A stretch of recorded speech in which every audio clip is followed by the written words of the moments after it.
Maraming tao ang naniniwala na ang treasure hunting ay mabilis na daan sa yaman, isang hukay lang at biglang yayaman. Ngunit sa totoong mundo ng paghahanap ng Yamashita treasures, mas maraming hunters ang nauubusan ng pera kaysa nakakahanap ng ginto. Bilang isang treasure hunter, nakita ko mismo kung paano nauuwi sa pagka-bankrupt ang maling desisyon, maling emosyon at maling pag-asa. Sa bidong ito, ibubunyag ko ang totoong dahilan kung bakit nauubos ang pondo ng maraming treasure hunters. At ang mas malaga ay ituturo ko kung paano ito maiiwasan. Kaya makinig kang mabuti dahil ang kaalamang ito ay maaring magligtas sa iyo mula sa pagkawasak ng iyong pangarap at buhay. Ang treasure hunting ay hindi mura. Ito ay isang seryosong operasyon na nangangailangan ng malinaw na budget planning.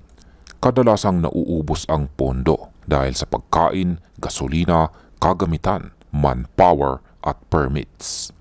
Maraming mga baguhang treasure hunter ang umaasa sa unlimited na pag-asa kahit limitado ang resources.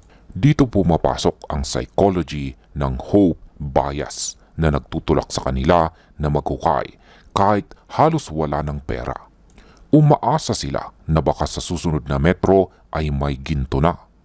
Kaya napakahalaga ng budgeting at pag-prioritize ng gastusin. Dapat malinaw kung alin ang realistic na deposits at alin ang mataas ang risk. Sa ganitong paraan, mas mapapamahalaan ang pondo at maiiwasan ang labis na gastos. May mga treasure hunter na gumugol ng 10 taon ng kanilang buhay bilang OFW para lamang makaipon ng puhunan. Bit-bit nila ang pangarap na makauwi at makahanap ng kayamanan. Kahit walang nahanap, tumatagal sila dahil sa dedikasyon at pag-asa. Ngunit ang emotional toll sa pamilya, finances at future ay napakalaki.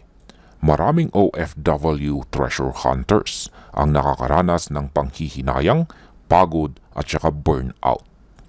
Ang mahalagang aral dito ay hindi lahat ng oras at sakripisyo ay garantisadong magriresulta sa ginto.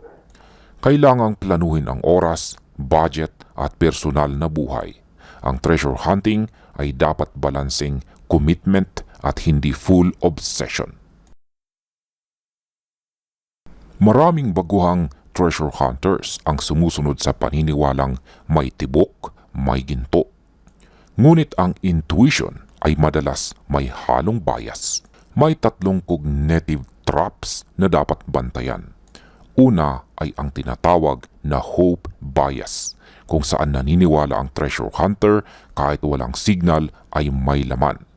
Ikalawa ay ang tinatawag na sunk cost fallacy, kung saan patuloy ang paghuhukay dahil sayang na ang nagastos.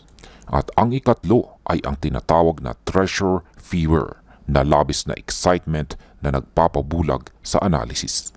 Para maging epektibo, dapat laging logic at ebidensya ang basihan ng desisyon at hindi damdamin lamang. Isa sa pinakamahalagang kakayahan ng treasure hunter ay ang pagbasa ng Japanese markers. Kabilang dito ang triangulation, cup marks, butas, V-cut at direction symbols. Hindi lahat ng marker ay tunay. Kailangan na marunong tayong mag-analyze ng authentic at saka fake signs. Dapat laging i-cross-check ang marka sa terrain at saka historical records. Halimbawa, may cup mark sa bato, ngunit walang disturbed soil sa paligid.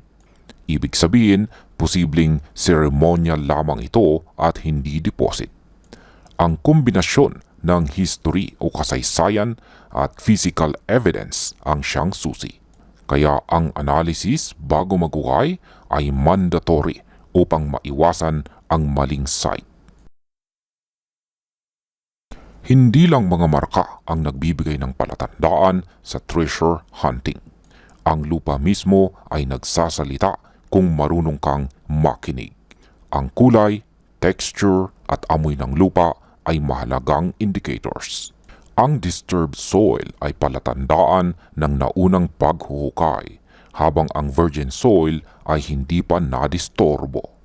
Mahalaga rin ang compaction at layering upang malaman ang depth at uri ng deposito. Ang presensya ng tubig ay maaaring senyales ng underground structures. Ang isang skilled treasure hunter ay marunong magbasa ng lupa upang maiwasan ang false digs at sayang na effort.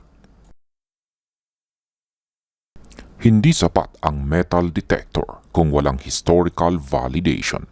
Kailangan nating alamin ang galaw ng mga sundalong Hapon nitong nakalipas na digmaan. May limitasyon ang detector at madalas itong nagbibigay ng mga false signals. Kaya dapat alam natin kung kailan natin ito pagkakatiwalaan at kung kailan hindi.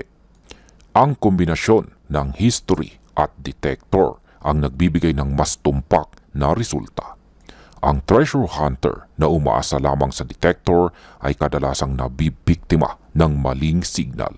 Ang pag-research sa mga lumang mapa, archives at battle reports ay napakakritikal. Sa ganitong paraan, ang treasure hunting ay nagiging science at hindi puro swerte.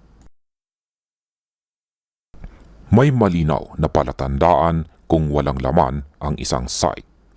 Kapag walang marka, walang disturbed soil, walang foreign materials, walang structure at walang amoy. Kapag lumabas ang mga sinyalis na ito, dapat huminto at mag-reassess. Ang pagtutok sa empty sites ay nagdudulot ng aksaya sa oras, pera at lakas.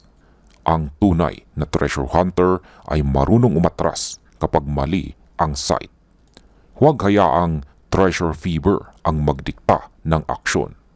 Piliin ang lugar na may tunay na potensyal bago magsimula ng excavation o paghuhukay.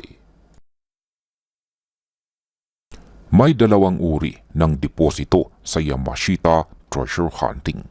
Ang quick deposits ay mababaw, kadalasang 1 hanggang 4 na metro lamang. Ito ay mabilis ibinaon at mas realistic para sa mga baguhan. Samantala, ang bunker deposits ay umaabot ng 30 hanggang 60 metro.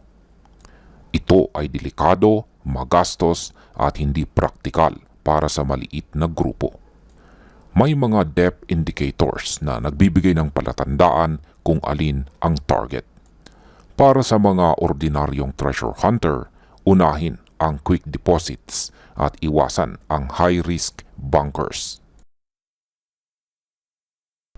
Hindi sapat ang 1 o 2 tao sa seryosong treasure hunting. Kailangan ng tamang team composition.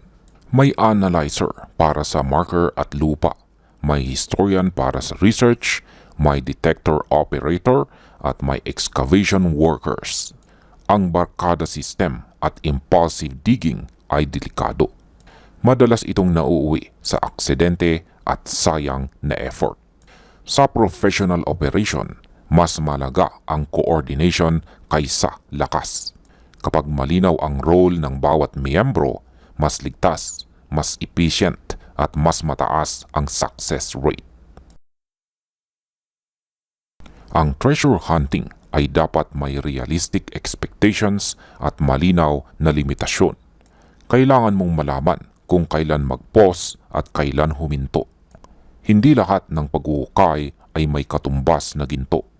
Ang pasensya at strategy ay mas mahalaga kaysa swerte.